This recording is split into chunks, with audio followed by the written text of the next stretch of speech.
Ini bab nasihat imam kepada orang-orang yang bermasalah, kepada orang-orang yang membawa kes kepadanya pada ketika berlaku dakwaan. Dengan sanadnya Imam Bukhari meriwayatkan daripada Ummi Salamah bahawa Rasulullah sallallahu alaihi wasallam bersabda, sesungguhnya saya hanya manusia, wa innakum takhtasimuna ilayya, dan kamu membawa kes kamu kepadaku, wa la'alla ba'dakum an yakuna alhana bi hujjatihi min ba'd, boleh jadi ada di antara kamu yang lebih pandai berhujah, yang lebih pandai berhujah daripada yang lain. Maka kerana itu saya memutuskan mengikut apa yang saya dengar. Sesiapa yang saya putuskan untuknya mendapat apa-apa hak saudaranya, maka janganlah diambilnya. Sebenarnya itu sebenarnya saya potongkan untuknya sepotong daripada neraka. Bab syahadah takun 'inda al-hakim. Ini bab kesaksian yang kesaksian ada pada hakim dalam pada ketika dia memegang jawatan hakim ataupun sebelum itu. Jadi kesaksian lil khasm, untuk mana-mana orang yang ada kes. Wa qala Syuraih al-Qadhi berkata, ketika ada orang memintanya menjadi saksi, dia berkata, kamu pergilah kepada amir, kepada pemimpin ataupun kepada hakim yang lain untuk aku berikan kesaksian kepadamu, ataupun untuk aku berikan kesaksian menyebelahimu. Ikrimah berkata, Umar berkata kepada Abdurrahman bin Auf, andai kata engkau melihat seseorang melakukan sesuatu yang perkara yang dikenakan had zina ataupun sariqah, sekiranya engkau melihat seseorang melakukan perzinaan, yang mewajibkan dilaksanakan had zina ke atasnya, ataupun melakukan pencurian yang mewajibkan dia dilaksanakan hukuman had, mencuri, wa anta amir, padahal engkau pemimpin, faqala syahadatu rajulin minal muslimin, maka beliau berkata, Abdurrahman berkata, kesaksianmu itu sama seperti kesaksian mana-mana orang-orang Islam yang lain. Qala sadaqta, Umar berkata, benar engkau. Qala Umar berkata, kalau tidak kerana takut orang akan berkata, Umar telah menambahkan dalam kitab Allah, nescaya kutulis ayat rejam dengan tanganku. Ma'iz telah mengakui kesalahannya di hadapan Nabi SAW 4 kali, bahawa dia telah melakukan perzinaan. Maka baginda menyuruh, memerintahkan supaya dia direjam. Tidak ada disebutkan bahawa Nabi SAW meminta orang-orang yang hadir itu menjadi saksi. Hamad berkata, jika seseorang itu mengaku sekali saja di hadapan hakim, yang dibawa dia berzina, sudah boleh direjam dia. Hakam berkata, mesti kena 4 kali. Dengan sanadnya Imam Bukhari meriwayatkan daripada Abu Qatadah, beliau berkata, Rasulullah SAW bersabda pada hari Hunain, siapa yang mempunyai bukti terhadap seseorang yang dibunuhnya, maka dia berhak mendapat apa-apa harta yang ada pada musuh yang dibunuhnya itu. Faqumtu, maka saya pun bangun untuk mencari bukti terhadap musuh yang dibunuh olehku, tetapi saya tidak menemui sesiapa pun untuk menjadi saksi menyebelahi saya. Kerana itu saya duduk kembali. Kemudian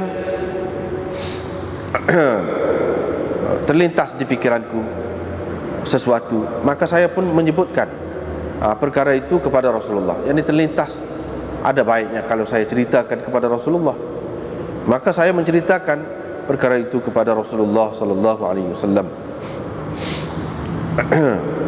Lantas salah seorang yang ada dalam majlis itu berkata, senjata dia ni senjata orang yang dibunuh oleh dia ni, yang disebut di hadapan saya ini, alladhi yuzkaru indi, ada pada saya, ada pada saya. Senjata orang yang dibunuh oleh dia ni, yang disebutkan itu ada pada saya, kata dia. Fa ardihi minni, engkau pujuklah dia, biar dia bagi teruslah kepada saya, bagi kepada saya sajalah. Abu Bakar berkata, mana boleh, jangan kau beri kepadanya. Ini Usaybigh, ini anak Dhabi' ataupun Udaybi', anak Dhabi' Quraisy.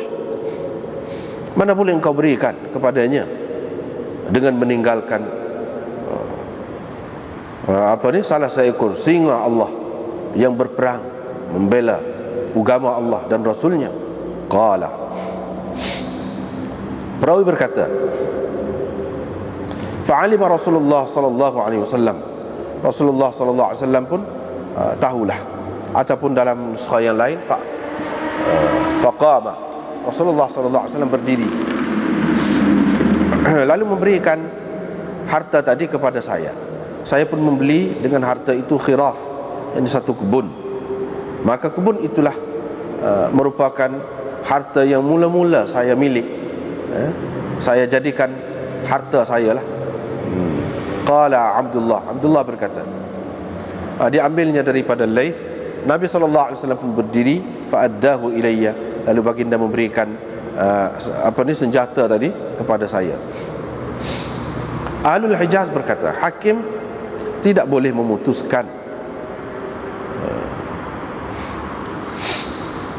mengikut ataupun berdasarkan pengetahuannya, sama ada dia menyaksikan perkara itu, kes itu pada masa dia memegang jawatan ataupun sebelum memegang jawatan.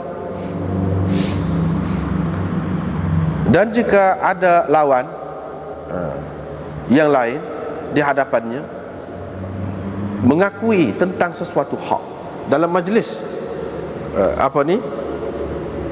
qada itu, dalam majlis memutuskan kes yang di dalam mahkamah lah, fa innahu la yaqdi alaih, maka hakim tidak boleh la yaqdi alaih fi qawli ba'dihim, tidak boleh memutuskan tentangnya.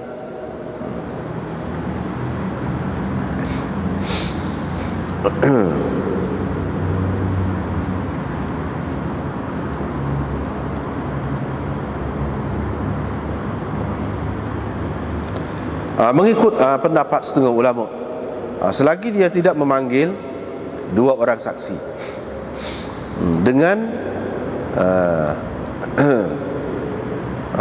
mereka berdua menyaksikan pengakuan orang tadi. Wa qala ba'du ahli al-Iraq, sebahagian ahli al-Iraq berkata, apa yang didengar oleh hakim ataupun dilihatnya dalam majlis qada itu, dalam majlis ataupun dalam mahkamah itu, qada bihi, dia boleh memutuskannya. Yang ini berdasarkan apa yang didengar dan apa yang dilihat itu. Wa ma kana fi ghairihi, tapi kalau bukan dalam majlis qada, lam yaqdi, dia tidak boleh memutuskan melainkan dengan adanya dua orang saksi. Wa qala akharun minhum, adapun ahli Iraq yang lain pula mengatakan bahkan dia boleh memutuskan kes berdasarkan apa yang dia dengar dan apa yang dia lihat itu. Kerana hakim itu mu'taman, dipercayai. Apa yang dimaksudkan daripada kesaksian itu ialah untuk mengetahui kebenaran. Pengetahuan hakim sudah lebih daripada kesaksian, yakni orang lain. Wa qala ba'dhum, sebahagian ahli Iraq berkata, dia boleh memutuskan berdasarkan pengetahuannya berhubung dengan harta benda, tetapi dalam kes yang lain tidak boleh. Qasim berkata, seseorang hakim itu tidak seyogianya memutuskan apa-apa hukuman, apa-apa keputusan berdasarkan pengetahuannya tanpa pengetahuan orang lain, padahal pengetahuannya itu lebih daripada kesaksian orang lain. Walakin fihi ta'arrud, tetapi kerana keputusan yang seperti itu mendedahkan diri kepada tuhmahan orang-orang Islam, yang mendedahkan diri kepada tuhmahan orang-orang Islam yang lain, wa iqa'an lahum fi dhunun, dan menyebabkan orang menaruh prasangka yang bukan-bukan terhadapnya, terhadap mereka yang hakim itu. Nabi SAW tidak suka timbulnya prasangka, tidak suka adanya prasangka. Kerana itu baginda bersabda, ini bukan orang lain, Safiyah. Diriwayatkan daripada Ali bin Husain bahawa Nabi SAW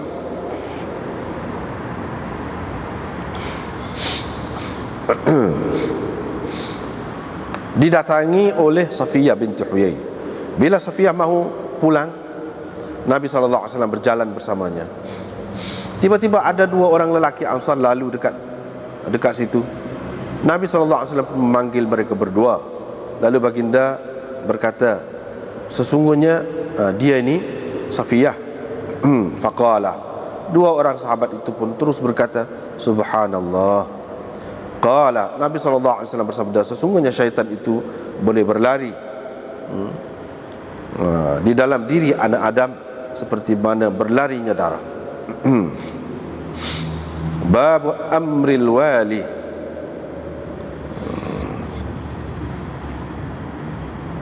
Ini pula riwayat daripada Zuhri, daripada Ali, daripada Safiyah, Safiyah.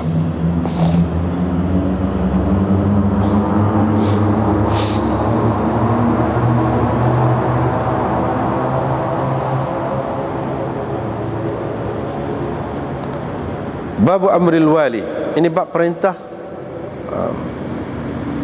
pemimpin agung apabila dia menghantarkan pemimpin bawahannya ke mana-mana tempat, supaya dua orang pemimpin bawahannya ke mana-mana tempat, supaya mereka yatatawa'a, yakni saling taat mentaati, dan jangan derhaka menderhakai, yakni antara satu sama lain. Diriwayat daripada Abi Burdah, beliau berkata, saya telah mendengar ayah saya berkata, Nabi SAW telah mengutuskan ayahku dan Mu'adz bin Jabal ke Yaman.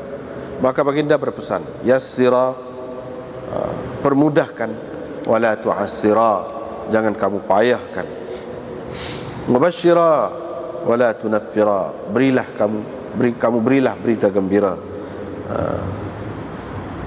wala tunaffira, jangan kamu berdua meliarkan orang, wa tatawa'a, hendaklah kamu saling bersepakat. Taat mentaati itu makna saling bersepakat. Faqala lahu Abu Musa.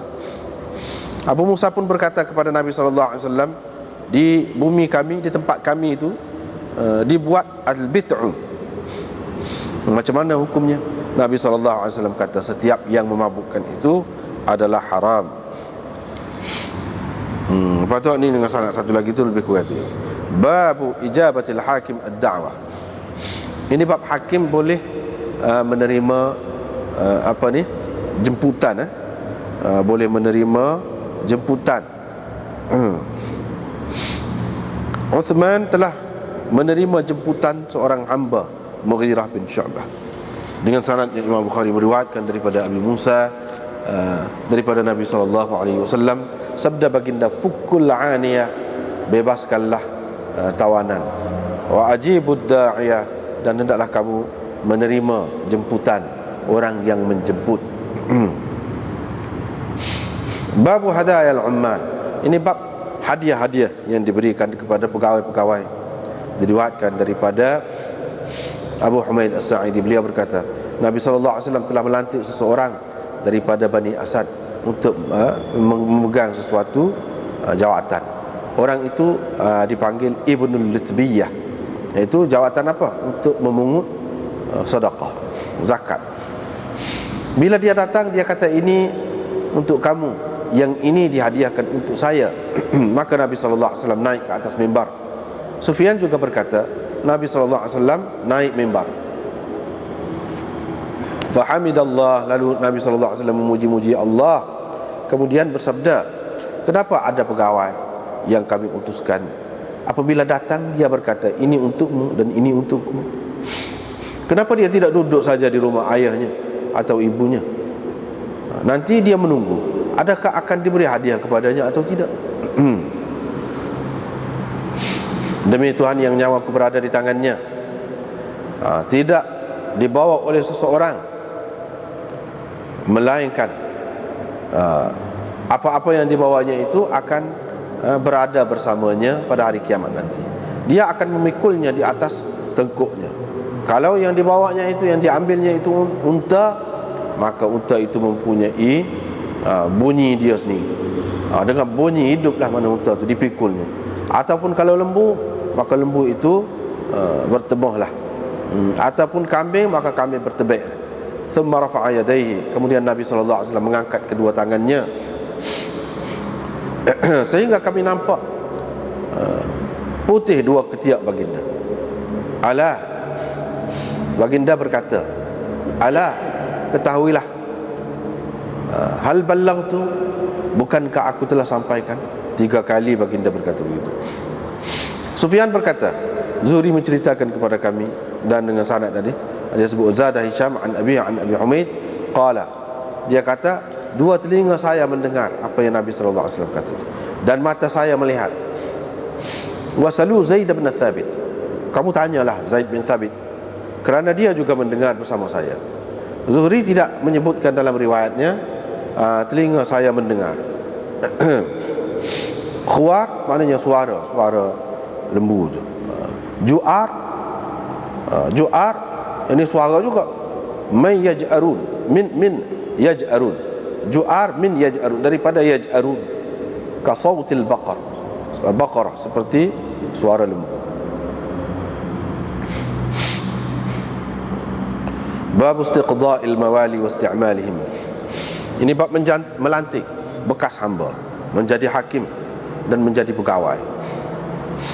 Dengan sanad yang Imam Bukhari meriwayatkan daripada Ibnu Umar, beliau menceritakan, katanya, Salim maula, hamba yang dibebaskan oleh Abi Hudzaifah, menjadi imam kepada muhajirin yang mula-mula berhijrah dan kepada sahabat-sahabat Nabi SAW di Masjid Quba.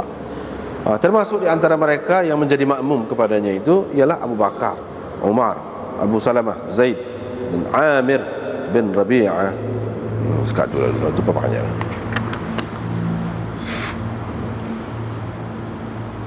Ini bab nasihat imam kepada khusum, kepada orang-orang yang membawa kes ke hadapannya.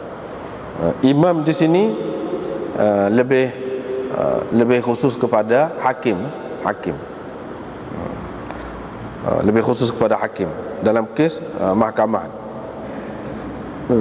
Tapi imam itu boleh juga dengan maknanya yang umum, makna pemimpin lah kalau orang bawa apa-apa cerita kepada dia. Maka moleknya dia nasihat, tapi hak sini lebih jelasnya, lebih dekatnya, iaitu berkenaan dengan hakim lah. Apabila orang bawa kes untuk perbicaraan di hadapannya, maka dia molek kena nasihat di situ. Jadi dia bukan hukum saja, dia nasihat.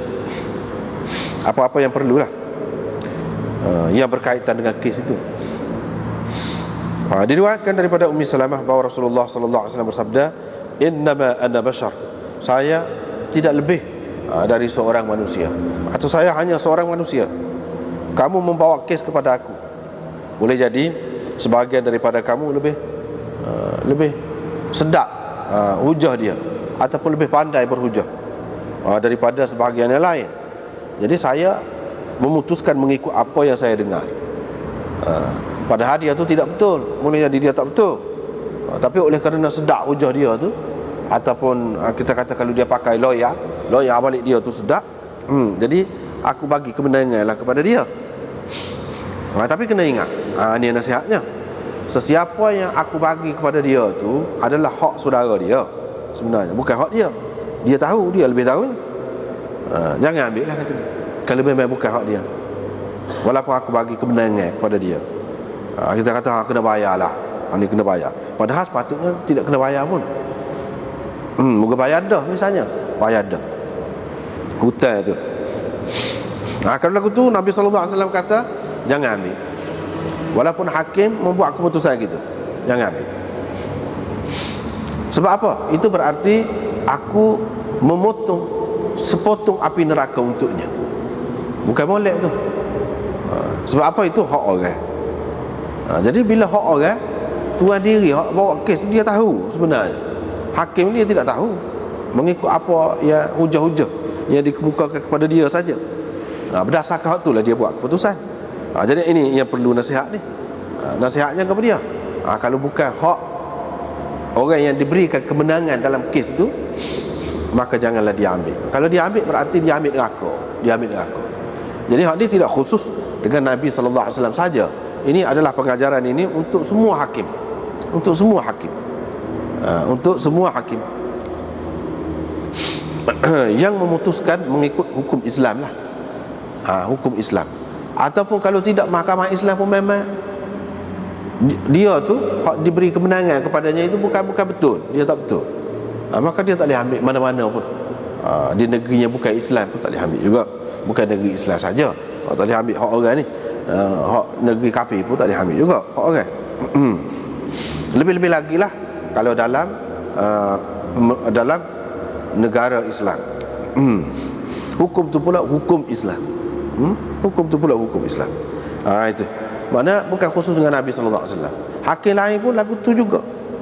Mana beri hak orang ni tidak nanti masuk mahkamah. Kalau kita ambil hak orang tak masuk mahkamah pun, kita lesakkan hak orang tu, berarti kita ambil neraka untuk kita. Itu. Selain daripada tu, pengajaran dalam hadis ini banyak pengajaran yang lain, iaitu keputusan hakim ni dia hanya berlaku pada zahir. Bukan keputusan hakim ini dia berlaku zahir dan batin. Tidak. Keputusan hakim hanya berlaku pada zahir. Yang ni kalau zahir tu alik ni sedap menang, zahir. Dari segi hakikatnya tak berlaku, tak dikira tu. Mana diberi kemenangan, padahal sebenarnya dia tak betul, tak benar lah di sisi Allah. Di sisi Allah dia tak benar. Yang ni hakikat dia, dia tak boleh.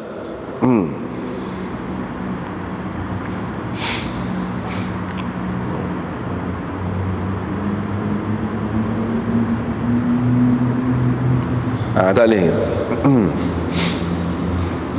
Dan hakim tidak, keputusan dia tu tidak kata menghalalkan sesuatu yang haram.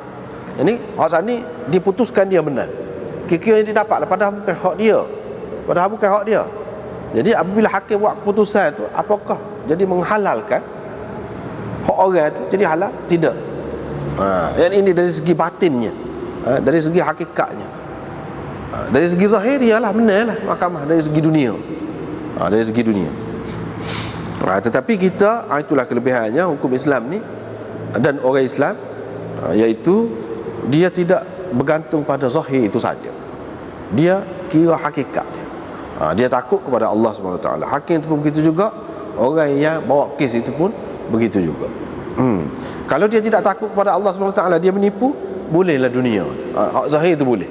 Tetapi hak hakikat dia tak boleh, tidak jadi halal. Hakim dengan keputusan dia itu tidak menghalalkan apa yang haram, ataupun boleh mengharamkan apa yang halal. Jadi maknanya orang itu hak dikalahkan itu, dia tak ada hak lah jadinya. Mana dia macam haram lah mendapat hak dia. Tidak, pada hakikat.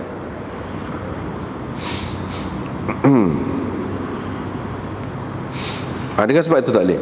Itu perkara yang ketiga. Perkara yang keempat, yang kita boleh ambil juga sebagai pengajaran dalam hadis ini, iaitu Nabi SAW dia tidak tahu semua perkara. Dia tidak tahu semua perkara. Setengah-setengah perkara tu dia tidak tahu. Dia tahu mana-mana dia royak, dia tahu tu kerana Allah bagi tahu. Dia tidak tahu semua perkara. Kalau kata dia tahu benda ni, Allah SWT bagi tahulah. Tapi kita nak buat i'tiqad, akidah bahawa Nabi SAW tahu belaka, tak boleh. Itu rosak akidah. Akidah lagu tu akidah Berilwi. Berilwi lagu tu lah. Akidah Berilwi yang sesat. Dia kata Nabi sallallahu alaihi wasallam tahu belaka. Padahal banyak hadis-hadis menunjukkan Nabi sallallahu alaihi wasallam tak tahu. Macam sini. Macam sini. Dia tak tahu. Dia hanya memutuskan berdasarkan apa? Yang ni zahir, hujah sahih. Itu yang keempat. Yang kelima, hakim dia tak boleh tengok kepada orang. Dia tak boleh tengok kepada orang, tak boleh tengok kepada waris, tak boleh tengok kepada siapa-siapa, tak boleh. Dia kena tengok kebenaran. Dan kebenaran dia kena putuskan berdasarkan kebenaran, berdasarkan apa? Berdasarkan hujah dalam perbicaraan itu. Itu tanggungjawab dia. Maknanya kalau dia buat keputusan salah, dia beri kemenangan kepada satu pihak, padahal dia salah, tidak berdosa dia. Sekiranya dia tidak dengan sengaja, sebab dia tidak tahu. Dia hanya boleh buat keputusan berdasarkan bukti. Kalau alik ni bukti dia kuat, saksi ada, benarlah dia, cukup. Alik ni pula tak ada saksi, tak ada bukti, maka kalah. Gitu. Jadi hakim tidak salah di sini. Bahkan kalau dia salah pun, dia boleh pahala juga. Cuma boleh pahala sah. Kalau dia betul, boleh pahala dua. Serupa dengan mujtahid juga, hakim. Orang mujtahid kalau dia salah, boleh sah pahala. Kalau betul, boleh dua pahala. Nak kata berdosa tu tidak berdosa. Sekiranya dia cukup syarat lah. Dia cukup syarat. Kalau dia tak cukup syarat, tak boleh berdosa kerana tu. Berdosa kerana tak cukup syarat tu. Kalau dia cukup syarat, maka tidak dikira berdosa.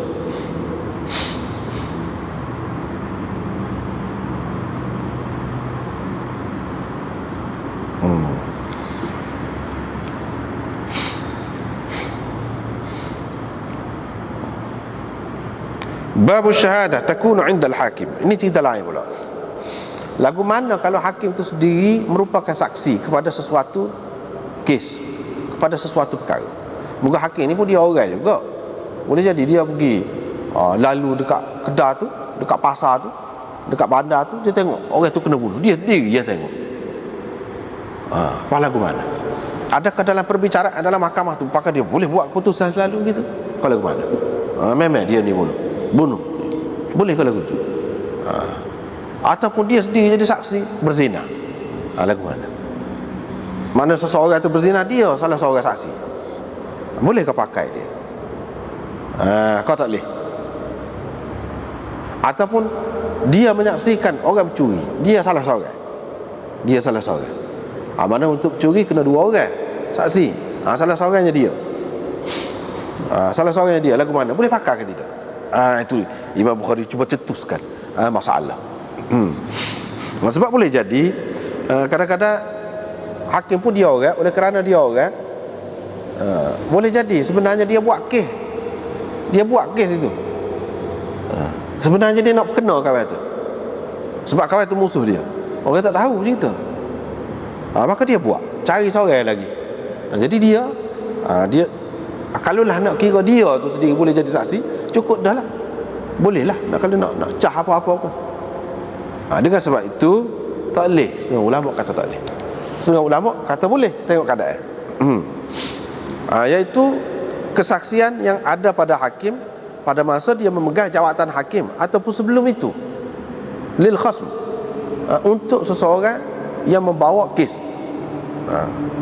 Maknanya dia menyaksikan perkara itu sebelum dia dilantik menjadi hakim ataupun selepas dia. Lagu mana? Dua keadaan lah tu. Lagu mana? Imam Bukhari tidak jawab. Dia tidak jawab lagu mana. Cuma daripada apa yang dia kemukakan selepas ni, kita nampak Imam Bukhari tak setuju. Kena ada saksi, kecuali dalam keadaan tidak ada tuhmahan. Tidak ada prasangka yang buruk, maka boleh terima. Ataupun dalam kes-kes yang tertentu. Dalam kes-kes berkait dengan harta benda yang sikit-sikit kau boleh. Tapi kalau hak banyak atau berkait dengan kes jenayah menyebabkan kena potong tangan orang, kau kena sebab kau apa tu, tak boleh. Itu ada perincian dia. Yang mana kita tengok daripada Imam Bukhari buat mari ni banyak. Dia buat mari banyak. Mana seseorang itu semata-mata dia jadi pemerintah, dia jadi penguasa, dia jadi hakim, bolehkah dia sewenang-wenang? Tak boleh. tak boleh. Daripada keterangan Imam Bukhari yang akan datang. Lepas tu dia mari Shuraih Al-Qadhi. Shuraih ni ketua qadhi, ketua hakim. Ketika orang minta dia jadi saksi, sebab dia juga menyaksikan kes itu. Faqala i'til amir hatta ashhada lak. Mau pergi bawa mahkamah lain, hakim lain. Aku boleh jadi saksi, tapi untuk aku sendiri jadi saksi, aku jadi hakim tak boleh. Dia tak sih. Daripada sini kita nampak Imam Bukhari nak ayat tak, dia tak sih. Tapi apa dia tak tolak terus lalu? Sebab ada juga Nabi SAW sendiri jadi saksi. Waktu memang siapa dia suka buruk pada Nabi nya, tak ada kalau lagu tu. Tapi kalau orang lain, hatta Qadhi Shuraih ni yang terkenal di zaman Sayyidina Umar lagi, seorang qadhi yang hakim, qadhi yang adil, hakim yang adil di zaman Sayyidina Umar lagi, sampai kepada zaman Sayyidina Ali dia jadi ketua hakim. Ada orang minta dia jadi saksi, padahal dia tu jadi hakim. Dia kata mau pergi cari hakim lain, ada cara di tempat lain, aku boleh jadi saksi. Tapi kalau aku sendiri jadi hakim dan aku nak jadi saksi, tak boleh, aku tak sih. Ikrimah berkata, Umar berkata kepada Abdul Rahman bin Auf, kalau engkau tengok seseorang melakukan sesuatu yang perlu dikenakan had zina, ataupun seseorang melakukan pencurian yang perlu dilaksanakan had pencurian terhadapnya, wa anta amir, ketika itu engkau pemimpin, engkau ni pegawai kerajaan, engkau pemerintah, engkau nak buat apa? Umar tanya Abdul Rahman bin Auf, kalau mu jadi pemerintah, lepas tu mu menyaksikan lagu ni, mu nak apa? Abdul Rahman bin Auf kata, kesaksianmu pada ketika itu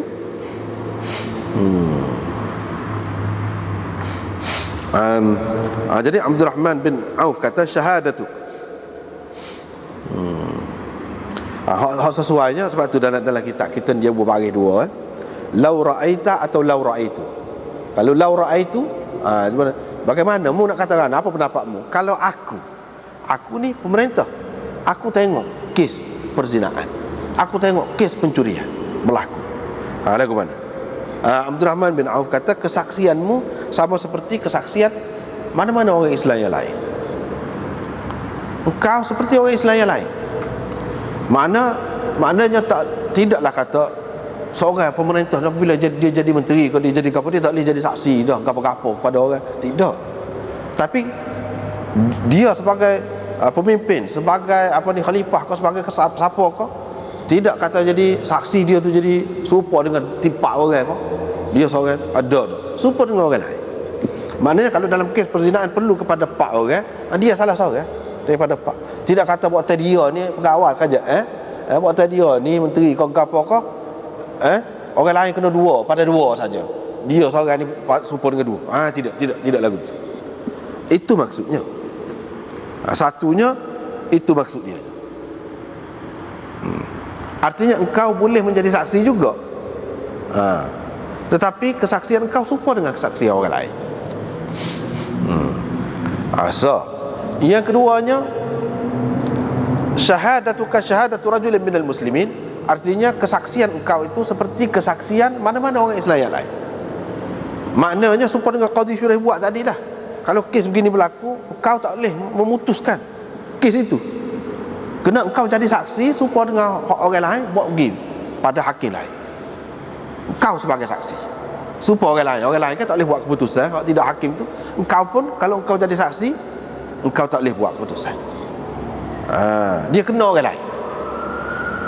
Itu maksud syahadatuka syahadatu rajulin minal muslimin. Qala, Umar berkata, sadaqta, benar engkau, betul tu, memang lagu tu lah.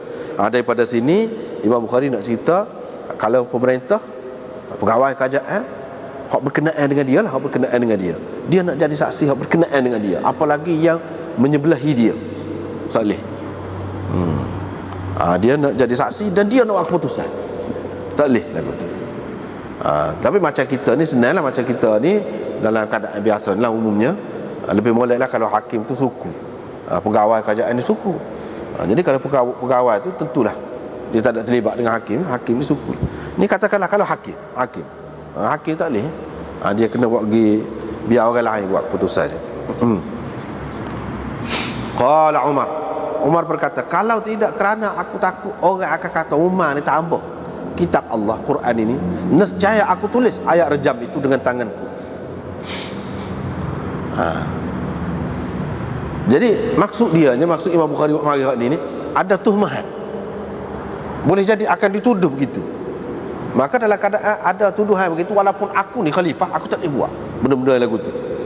Tak boleh buat benda lagu tu, walaupun aku tahu ini adalah ayat Quran juga dulu, ayat yang sudah mansukh tilawahnya. Mengikut ramai ulama, dia kata ayat yang sudah mansukh tilawahnya dulu sebagai ayat Quran. Aku kalau tulis pun mana tidak salah juga, muka dulu sebagai Quran. Lepas tu kemudian ni boleh jadi sebagai macam syarah gitu, macam tafsir gitu je. Tetapi kan boleh jadi timbul kekeliruan. Jadi sebab tu aku tak buat dalam apa-apa perkara lah. Apalagi kalau dalam kes perbicaraan dalam mahkamah, jadi hakim tu sendiri nak memutuskan dengan dia tu sebagai salah seorang daripada saksi, tak boleh. Jadi maksud di sini, selain daripada Imam Bukhari nak ayatnya Sayyidina Umar ni, walaupun dia jadi pemerintah, dia tidak buat sesuatu yang menimbulkan keraguan ataupun tuhmah orang. Dapat apa dia tidak tulis? Dia tak boleh tulis lah, sebab dia tak cukup saksi. Dia tak cukup saksi. Kalau katakanlah dia terimalah waktu sebagai Quran, tapi tak boleh, dia tidak diterima sebagai Quran. Kalau katakanlah terima, dia seorang, orang lain tak ada, tak boleh juga. Tak boleh juga. Maksud dia di sini iaitu kalau nak kiranya sebagai tafsir, kalau ada ayat Quran dulu ayat Quran walaupun sudah masuk, kita boleh bubuhlah, tidak salah sebagai tafsir tu. Begitu juga hadis, kita tafsir dengan hadis, bubuh dalam Quran itu. Seperti mana kita tafsir sekarang ni lah, Quran ada di sini, atas kau tengah kau tepi ni, tafsir itu hadis kau apa-apalah boleh. Tapi di peringkat awal dulu sahabat-sahabat tafsir, setahun tu pun tafsir. Sebab apa? Takut-takut orang kata tambah Quran ini, sebab moga di peringkat awal lagi.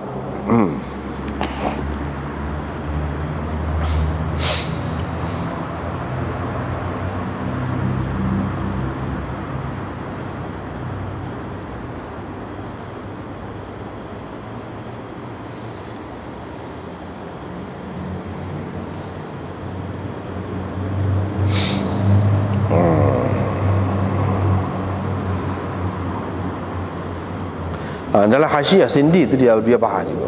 Dalam Hasyiah Sindi tu dia sebut dah hak ni apa dia kata-kata Sayyidina Umar. Dari segi zahirnya kata dia nampak macam Sayyidina Umar terimalah hak tu sebagai Quran. Dia takut orang kata dia ni tambahnya Quran ni.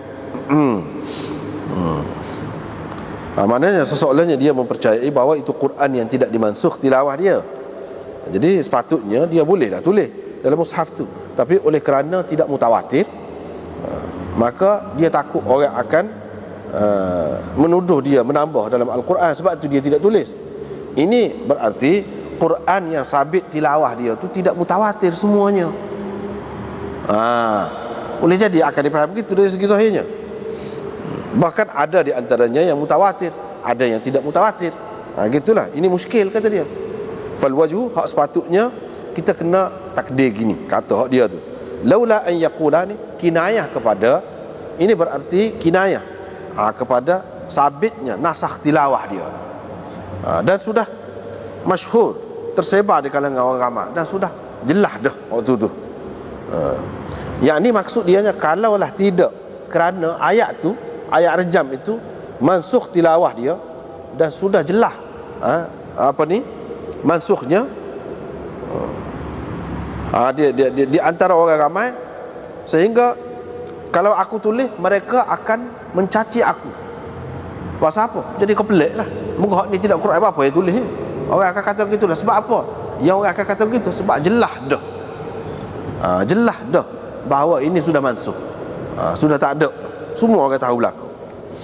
Jadi nak tulis tu nak tulis sebagai apa? Sebagai Quran kah? Tentu sekali tidak. Sebab Sayyidina Umar pun tahu juga. Sebab orang lain-lain lah, dia tahu juga. Cuma sebagai penjelasan. Sebagai penjelasan.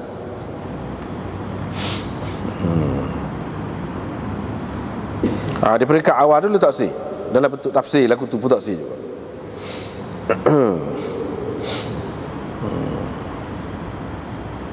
Sebab apa? Sebab semua orang tahu ini sudah mansukh dah.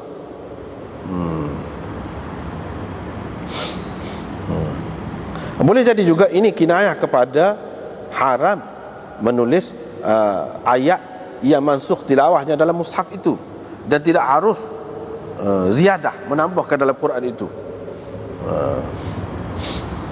Sebab apa? Sebab orang akan segera mengkritik, mencaci. Sebab muka semua orang tahu. Artinya tak boleh lah. Tak boleh. Kalau boleh, maksudnya kalau boleh, nescaya aku tulis. Tapi kerana tak boleh, semua orang tahu tak boleh. Sehingga kalau tulis, orang akan kritik berlaku. Orang akan pertikaikan. Orang akan marah. Gitu.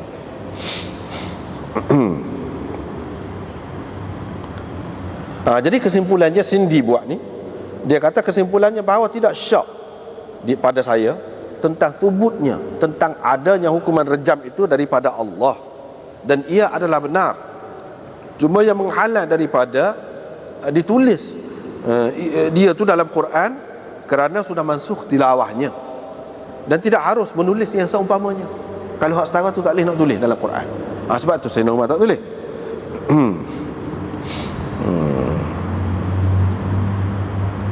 Tak apalah. Jadi di sini Imam Bukhari nak ayat dia sini. Seorang pemerintah ni dia tak boleh sewenang-wenang, terutamanya dalam bab agama. Dalam bab agama tak boleh nak sewenang-wenang. Sebentar dia tu jadi pemerintah, jadi dia boleh nak buat apa-apa mudah-mudah. Tak boleh nak kata. Tak boleh mudah-mudah. Dia kena kalau dia tidak pandai, dia kena minta nasihat orang. Minta nasihat orang, berjuru benar, bincang molek. Walaupun perkara tu mana mungkin dari segi nama saja ke, dari segi nama saja ke, misalnya kita kata Islam hadari, misalnya kita kata tak boleh, tak usahlah, tak usah buat lagu tu. Walaupun dari segi nama saja, walaupun isinya serupa juga dengan orang lain, tak boleh, tak usah buat lagu. Itu tak boleh. Kita tak boleh guna kuasa kita nak sewenang-wenang. Ni tengok Sayyidina Umar ni. Padahal semua orang tahu belaka dah sudah mansukh ni. Dia tak mahu bubuh. Dia tak mahu bubuh. Tak boleh lagu tu. Islam hadari ke, kadang-kadang orang politik ni bukan fikiran dia. Mari dia ada maksud dia lah. Dia kira nak suruh orang baik. Maksud dia tu molek. Nak suruh rakyat ni berbilang bangsa, berbilang agama ni baik-baik. Siapa nak kongsi gaya pula, macam-macam pendapat dia. Tak boleh buat sewenang-wenang lagu tu. Dia kena tanya orang-orang pandai. Kalau tidak, tak boleh. Akibatnya dia akan jadi dikritik oleh orang. Dikritik oleh orang. Tak ada pasal-pasal. Kadang-kadang orang tu molek belakang, molek, tapi kerana ada nilai titik, orang kata dia tak usah terbaik buat lah benda lagu tu. Tak usah terbaik buat lah. Gitu je. Tak ada apa. Jangan terbaik buat benda-benda hak boleh menimbulkan tuhmahan ataupun keadaan tidak baik. Tu tak usah buat lah. Kalau ada hak lagu ni lah, pegawai-pegawai lah hak bui pendapat, cadangan pendapat lagu ni, patut buai hak lagu tu. Sebab apa? Dia memburukkan nama pemimpin. Tu tak ada pasal. Tak ada pasal. Kadang-kadang macam-macam. Pemimpin ni kan dia buat, misalnya matematik, sains kena belajar, Inggeris lah. Itu semua tu menjatuhkan bahasa Melayu. Itu satu jenayah terhadap bangsa Melayu dan bahasa Melayu sebenarnya. Tapi dia kecek benda-benda lagu tu.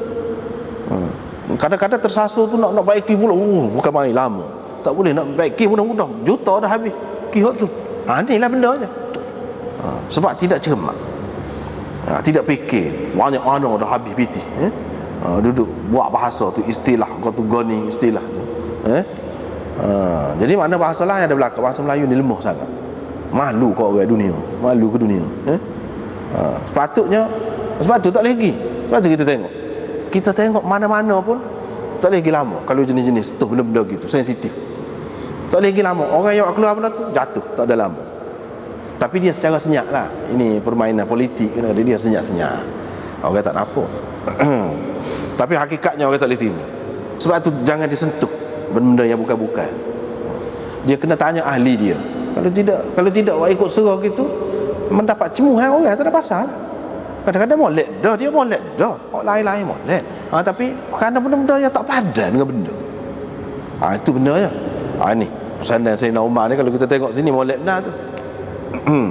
Hukum tu ada, rejam tu ada. Tak boleh ke kalau tulis? Tak boleh, keliru. Dia peringkat awal. Keliru. Kalau mengeliru kan tak boleh, tak usah.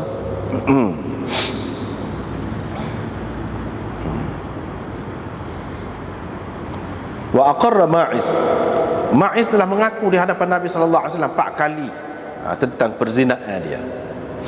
Nabi sallallahu alaihi wasallam pun suruh rejam, perintah supaya rejam. Jadi di sini Imam Bukhari wak mari tidak ada disebut bahawa Nabi sallallahu alaihi wasallam meminta supaya orang-orang yang hadir itu jadi saksi. Ini Imam Bukhari nak cerita pula sini dalam bab ni ada khilaf lah. Ada yang kata boleh hakim tu sendiri boleh jadi saksi. Boleh jadi saksi. Dia mari ni lah. Nabi sallallahu alaihi wasallam jadi saksi sendiri tu bila Ma'iz mengaku dia berzina 4 kali. Dia pengakuan dia tu 4 kali, bukan berzina 4 kali. Pengakuan dia tu 4 kali. Dan tak ada disebut pula Nabi sallallahu alaihi wasallam kata kamu jadi saksi, dia kata. Ada ke lagu tu? Tak ada sebut. Menunjukkan boleh. Dan dia terus lepas pada tu sebut dia tu pergi rejam. Mana boleh memutuskan hukuman rejam itu, mana sebagai hakim tanpa dia kemukakan saksi. Padahal pasal apa? Pasal dia kira ramai ada tu, tak payah kata rasmi lah saksi dapat kau nak 4 orang je. Ni kalau tak ada saksi dia ngaku saja pun boleh dah. Ni apa tak lagi dalam masjid dia kata ramai gitu semua orang. Tak payah katalah kamu semua jadi saksi, tak payah, maklum dah. Tak payah. Jadi setengah-setengah orang tu dia pegang dengan hak ni, maka hakim dia kata boleh memutuskan kes yang mana dia menjadi saksi sendiri, boleh. Tetapi kita kata hak ni Nabi sallallahu alaihi wasallam, jadi orang tidak timbul tumahan ataupun kesalahan kau gapo kau, tak ada. Apalagi dia tu mengaku, bukan kes ini sabit berdasarkan saksi semata-mata, tidak, dia mengaku.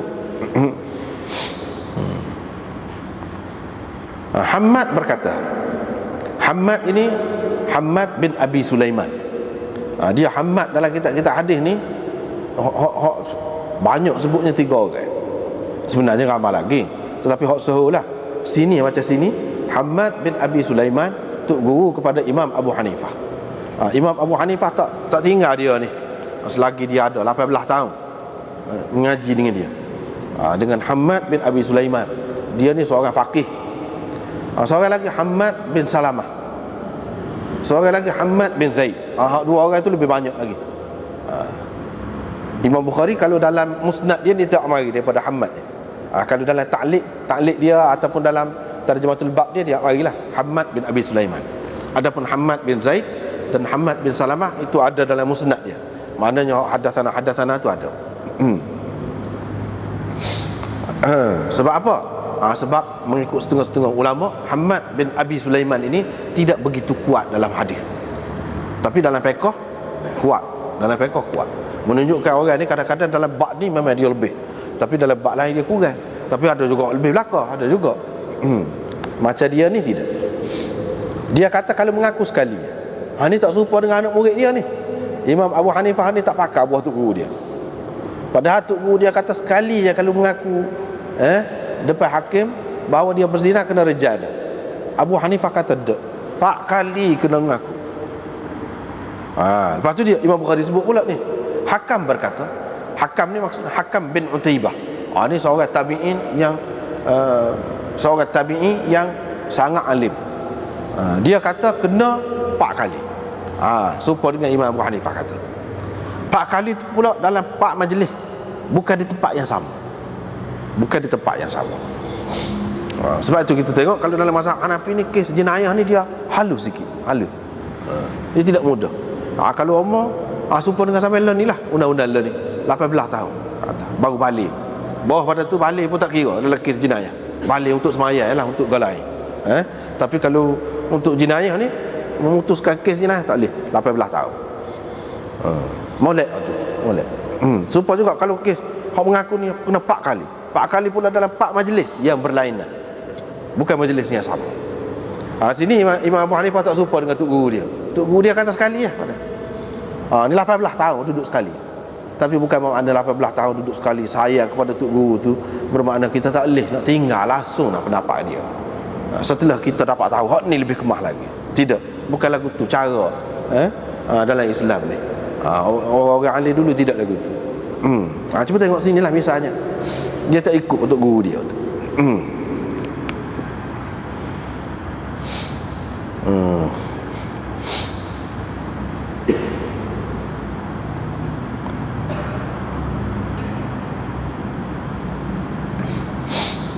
Diriwayatkan daripada Abu Qatadah, dia kata pada hari Hunain Nabi SAW kata siapa-siapa ada bukti, ada saksi yang dia bunuh seseorang musuh, apa-apa yang ada pada musuh tu, baju besi ke, pedang ke, topi besi ke, apa-apa ke, tu mahal harga dia, itu jadi boleh ke dia. Falahu salabu. Salab tu maknanya tu lah, salab maknanya apa-apa yang ada di tubuh dia. Setengah ulama kata bukan hak di tubuh dia tu saja, hak sekali dengan dia, sekali dengan kuda dia ke gapo ke, kenderaan dia. Boleh kau kata, Nabi kata. Tapi kena ada saksi lah, kena ada bukti lah bahawa dia yang membunuh orang tu. Saya pun bangun dah, Nabi SAW kata kita nak pergi cari orang ni, cari bukti bahawa saya yang membunuh, qatil saya, orang yang. Tapi saya tak jumpa siapa-siapa pun untuk nak jadi saksi pada saya. Duduklah semula. Lepas tu fikir pula molek juga kalau royak ke Nabi. Apa salahnya royak ke Nabi? Tak ada saksi pun biarlah royak. Dia pun royaklah pada Rasulullah. Gini. Tiba-tiba ada dalam ramai-ramai tu seorang, dia pun kata, tak berani dia bila Nabi kecek ni. Ni dia kata ni. Siapa dia? Siapa dia ambil barang-barang orang yang dibunuh oleh dia ni? Tak berani. Dia pun kata ada dengan saya, kata dia. Tak berani. Ada dengan saya senjata, orang yang dibunuh oleh dia ni ada dengan saya. Tapi wahai Rasulullah, pujuklah dia, biar dia beri ke saya lah, kata dia. Dia kata lagu tu. Orang tu kata lagu tu. Abu Bakar pun kata, mana boleh. Dia kata, jangan beri ke dia. Jangan beri ke dia. Ini anak dhabuk, kata dia. Quraisy ni. Anak dhabuk Quraisy, kata dia. Nak beri kau ni. Lepas tu kau nak tinggal singa Allah. Orang yang betul-betul berjuang, perang, berlawan dengan musuh ni. Hak ni Abu Qatadah ni singa lah, ibarat singa. Singa dengan dhabuk ni sejenis binatang lah. Dia ni pun makan bangkai. Binatang buah juga, makan bangkai dia. Tapi dia tu nakuk. Usah kau tengok singa, tengok gol lain pula dah. Jadi hak lagu ni nak bui, hak pengecut lagu ni tak boleh, tak boleh bui. Lagu ni tak patut. Sayyidina Abu Bakar kata tak sedut bui lagi dia. Nak tinggal pula asadam min usdillah, nak tinggal singa Allah. Jadi Abu Qatadah tu Nabi sallallahu alaihi wasallam ni Abu Bakar kata salah satu singa Allah. Dan Nabi sallallahu alaihi wasallam tak kata apa. Maknanya singa Allah ni mana orang yang berani lah memperjuangkan agama dia. Tak boleh. Perawi kata Rasulullah pun tahulah kedudukan yang sebenarnya. Maka dia pun tak apalah, ambil dengan orang tu, beri ke saya lah, kata dia. Beri ke saya lah. Dan orang tu mengaku dah. Saya pun dah beri ke saya tu, saya pun beli. Boleh beli kebun dah gitu. Dengan salak tu. Boleh beli kebun. Jadi kata dia, ni lah mula-mula jadi harta, kekayaan saya hak mula-mula. Lepas pada tu kau boleh harta. Hak tu lah hak mula-mula, kata dia. Gitu. Jadi hak nak di sini jangan dia. Mana hakim ni dalam perbicaraan, kalau orang yang berkenaan tu dia mengaku bahawa ini bukan hak dia, hak orang ni, tak apa, boleh selesai masalah. Berilah kepada dia, gitu. Berilah kepada dia. Jadi ini kesaksian di hadapan hakim. Jadi seseolahnya hakim di sini Nabi SAW lah. Dia tu sendiri menyaksikan. Orang tu kata. Lepas tu saya nak Abu Bakar. Sekurang-kurangnya orang sebut dalam cerita ni. Abu Qatadah tu maknanya orang yang yang bawa kes lah. Yang bawa kes itu dengan seorang lelaki tu, yang bawa kes. Jadi Nabi SAW tu sebagai salah seorang saksi.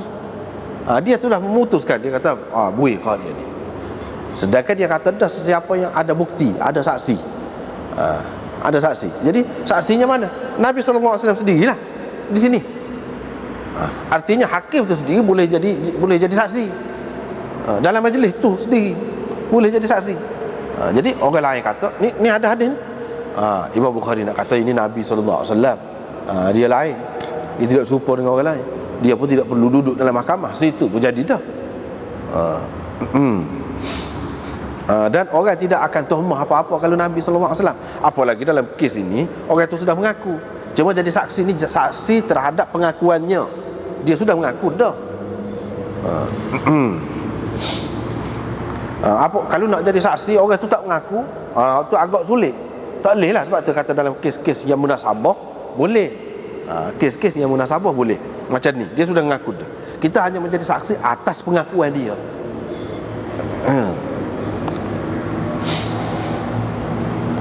Wa qala ahlul Hijaz. Ahlul Hijaz kata hakim tak boleh memutuskan berdasarkan pengetahuan dia yang dia menyaksikan dalam semasa dia memegang jawatan itu ataupun sebelumnya. Kalau ada orang lain mengaku tentang hak, sesuatu hak dalam majlis qada, dia tak boleh memutuskan di situ. Fi qauli ba'dihim, mengikut pendapat orang lain pula. Hatta yad'u bi syahidain. Mana kesimpulannya dia kena cari saksi lain. Ini kata Ahlul Hijaz. Ahlul Hijaz.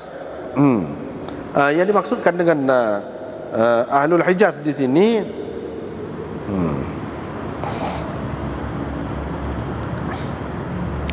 ialah Ibnul Qasim dan Ashab. Apa tu? Mana ada yang mengatakan begitu? Tak apalah, seperti kita kata tadi lah. Maknanya ini kalau kepada orang lain, kepada orang lain, mana dia kena cari saksi yang menyaksikan pengakuan orang itu sudah mengaku bahawa ini bukan hak dia, hak orang lain. Misalnya kena cari orang lain, dia sendiri itu tak boleh nak jadi saksi. Ada pun hak tadi itu Nabi, Nabi lain, mengikut Ahlul Hijaz, mengikut Ahlul Hijaz, tak boleh. Wa qala ba'du ahli al-Iraq. Tetapi ahli Iraq pula, sebahagian ahli Iraq kata apa yang didengar ataupun apa yang dilihat dalam majlis qada tu dia boleh putuskan dengannya. Tapi kalau bukan dalam majlis itu dia tak boleh putuskan, melainkan dengan dua orang saksi yang lain. Macam kes tadi dalam majlis itu juga Nabi SAW sendiri dengar pengakuan dia. Tapi kalau pengakuan dia tu pengakuan dia lain, hakim tu sendiri tidak dengar, tak boleh. Dia kena dua saksi. Tapi kalau dalam majlis itu hakim tu sendiri boleh jadi saksi sebagai salah seorang saksi. Orang lain pula daripada ahli Iraq juga, dia kata bahkan dia boleh memutuskan berdasarkan apa yang dia dengar dan apa yang dia lihat. Kerana hakim-hakim ni dipercayai. Hakim-hakim ni orang nak beri jawatan tu kepada dia tu orang percaya dah lah dia. Kerana muktaman, mana dipercayai dia tu sebagai orang yang amanah. Sebagai orang yang amanah. Maksud saksi tu pun nak tahu hak sebenar lah. Jadi dia tahu dah lebih lagi daripada saksi hak lain lah tu. Dia tahu dah. Kan memang kita percaya kepada dia, kita anggap dia tu amanah. Sebab tu keputusan dia kita terima. Jadi kalau dia jadi saksi pun apa-apa tak boleh terimanya. Itu kata mereka. Jadi dalam masalah ni ada khilaf lah. Ada kata tak boleh, ada hak kata boleh. Jadi hak moleknya seperti kita kata tadi lah, tengok kes-kes lah. Tengok kes tu setara mana. Wa qala ba'dhum, sebahagian ahli Iraq pula kata dia boleh memutuskan mengikut pengetahuan dia dalam kes harta benda. Ini pula dia kait kot tu pula. Tapi dalam kes lain, kes jenayah tak boleh. Tak boleh. Sebab apa? Itu lebih besar. Tapi kalau kes harta benda boleh. Ini menunjukkan mana ada macam-macam pendapat ni. Wa qala al-Qasim, Lepas tu kita nak ambil mana banyak-banyak pendapat ni. Kalau dilaksanakan hukum Islam mana-mana, Malaysia ni kita kata dalam hukum Islam, pilihlah dalam banyak-banyak ni. Dikaji molek hak mana hak lebih sesuai, hak mana lebih molek, lebih kemas. Pilih hak tu, buat tu sebagai peraturan. Tetap lagu tu lah. Hakim boleh misalnya lelaki benda-benda lagu ni, kena ni tak boleh kalau dia nak jadi saksi. Dalam perbicaraan dia yang mengendalikan perbicaraan dia. Dia sendiri pun boleh.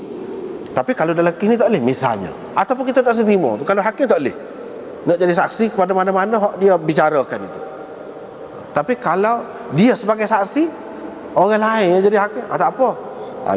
Kita tentulah hak mana-mana, pilihlah hak mana-mana, tak jadi masalah tu. Jadi hak banyak ni sebagai bahan lah, kita kata bahan. Kita nak pakai hak mana, tengoklah.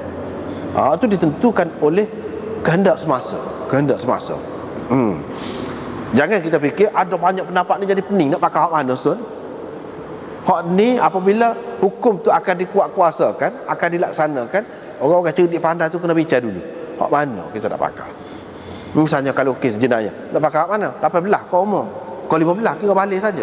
Buat keputusan, ambillah so. Ambillah so. Apa yang anda tahu hak kata hukum hudud, hak kata dibuat oleh Kelantan, di Kerajaan Kelantan, dia pakai hak tu 18. Tak apalah pakai hak tu, ambillah so. Padahal ada pendapat Syafi'i dia kata 15 bukan 18. Tak pakai hak tu, Syafi'i tak pakai. Orang pakai hak Hanafi. Molek lah tu. Tak apa, ambil lah mana-mana satu, tak kira lah mana-mana. Dan sebelum ambil tu kaji molek, fikir molek. Jadi kita tak boleh kata ni banyak ni hak mana saya nak pegang. Tak ada jadi masalah tu, mudah je tu. Bahkan hak ni maknanya banyak modal kita, banyak bahan ada depan kita ni, kita nak pilih hak mana gitu.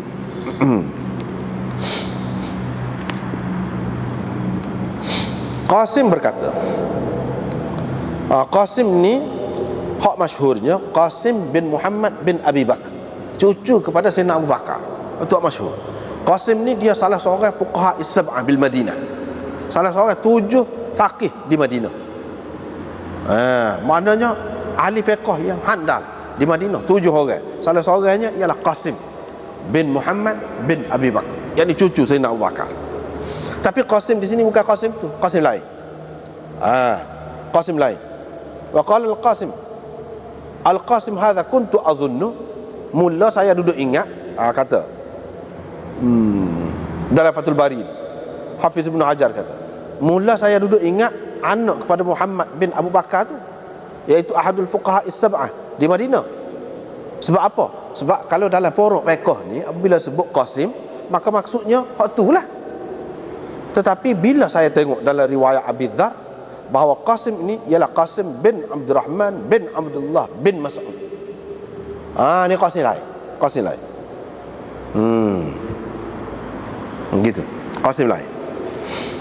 Dia kata tidak patut bagi seseorang hakim itu memutuskan sesuatu keputusan mengikut pengetahuan dia tanpa mengambil kira pengetahuan orang lain. Tak boleh. Walaupun pengetahuan dia tu lebih besar daripada kesaksian orang lain, tetapi kalau pakai hak dia, di sini akan timbul fitnah, akan timbul tuhmahan, mendedahkan dia kepada tuhmahan orang-orang Islam, dan menyebabkan orang bersangka buruk terhadapnya. Jadi dia kata tu molek. Jadi dengan sebab itu tak boleh lah dia. Tak boleh tu bukan kerana kita tak terima dia, kita kata dia tidak amanah, tidak. Tapi boleh timbul macam-macam prasangka atau tumhan orang terhadap dia. Dan bukan orang kata dia ni ada musuh dengan orang dia hukumkan itu. Dan Nabi SAW tak suka, tak kenal kalau ada prasangka ataupun zon ini. Buktinya Nabi tidak suka. Nabi SAW kata, ni bukan orang lain, Safiyah, dia kata. Dia kata lagu. Lepas tu Imam Bukhari pun amarilah hadis Safiyah, iaitu Nabi duduk masjid i'tikaf. Lepas tu Safiyah, isteri dia pergi. Bila Safiyah tu nak balik, Nabi pun keluarlah sikit bersama dengan dia. Tiba-tiba lalu 2 orang Ansar. Nabi pun panggil, mari. Buat apa? Waktu tu dia tengok Nabi SAW dengan orang Tino, cepat-cepatlah dia nak perginya, tak usah ganggu kira-kiranya. Maksud dia molek, tapi Nabi SAW panggil. Dia kata sebenarnya ini bukan orang lain, Safiyah. Sahabat tu kata subhanallah, bukan maksud kami sangka apa-apalah kepada Nabi sallallahu alaihi wasallam yang kami cepat-cepat pergi tu, bukan gitu maksudnya. Tapi kami kira tentulah Nabi ada apa-apa hal tu, takut menjadi berasa terganggu pula, sebab tu kami nak cepat-cepat pergi. Gitulah kira-kiranya, sebab tu maknanya subhanallah tu itu maksudnya. Nabi sallallahu alaihi wasallam pula kata tidak gitu. Ya saya panggil tu, tahu dah boleh jadi kamu lagu tu tak apa tu, tetapi gini ceritanya. Ni pengajaran ni untuk umat. Syaitan ni dia boleh berlari dalam tubuh manusia seperti mana berlarinya darah. Seperti mana berlarinya darah. Satu seperti mana kama jaraddam, seperti mana berlarinya darah. So, yang keduanya syaitan berlari dalam tubuh anak Adam majra, di tempat berlari darah. Bukan seperti, tetapi di tempat. Siapa mana darah tu pergi, situ boleh pergi dia. Dalam tubuh manusia. Jadi bila syaitan dia boleh pergi ke jantung. Situ pusat dia. Kita ni tidak dibuang hazzus syaitan, habuan syaitan dalam jantung kita. Kalau Nabi dibuang, dibedah, bedah buang. Syaitan tak boleh nak ganggu dia. Kita tidak. Maka boleh jadi syaitan menimbulkan was-wasah, sangka-sangka, prasangka ataupun sangka buruk. Sebab itu aku panggil. Jadi sebagai pengajaran kepada orang lain juga, kalau ada perkara-perkara yang mungkin mencurigakan, tidak jelas, kita patut berjelas. Kita patut berjelas. Jangan pergi dalam keadaan tidak jelas. Itu maksudnya sini. Jadi hak Qasim kata tadi, ada bukti, ada dalil bagi kita.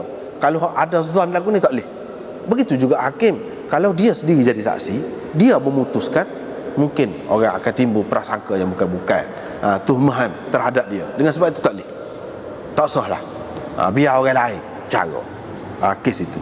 Kalau dia nak jadi saksi, dia sebagai saksi, sebagai orang biasa. Itu hak maksud sebenarnya di sini. Kemudian hak dia kata berlari seperti darah ni, banyaklah. Dulu orang zaman dulu, adik ahli sains zaman dulu, dia tak faham darah ni berlari. Dia kata darah ni senyap gitu. Nabi SAW sebut darah ni berlari, musik darah. Lepas tu dia pergi dia pergilah tempat mana dia nak pergi tu, mengikut orang-orang darah tu, hak besar kecilnya. Itu rahsia dia dari segi perubatan tubuh manusia. Yang kedua dari segi syaitan tu, syaitan ni makhluk halus, dia boleh masuk dalam tubuh kita. Dia masuk ke mana? Kok saluran tu. Sebab tu bomo ke apa dia pegang tu, dia pegang orang darah, dia pegang situ. Mana pegang situ tak kena lah. Pegang tu dia tak lagi dah, lekat lah situ. Gitu.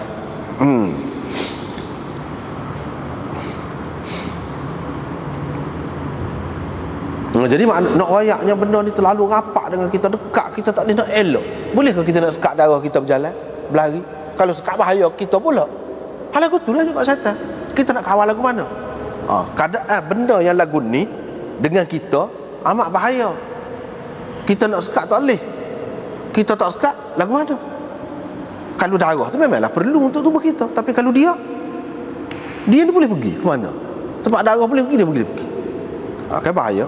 Oleh kerana bahaya itulah kita kena beringat. Itu. Bahaya itulah kita kena beringat. Begitulah juga dalam kes hakim ni. Kalau sekiranya menimbulkan tuhmahan dan prasangka yang bukan-bukan, maka semoleknya seperti kata Qasim ni, dia kata tak sah. Hakim tak boleh jadi saksi. Babu amril wali idza wajjaha amirain. Kena berhenti sekali dulu. Satu malam ni. InsyaAllah kita sambung semula lah. Wallahu a'lam. Wa akhiru.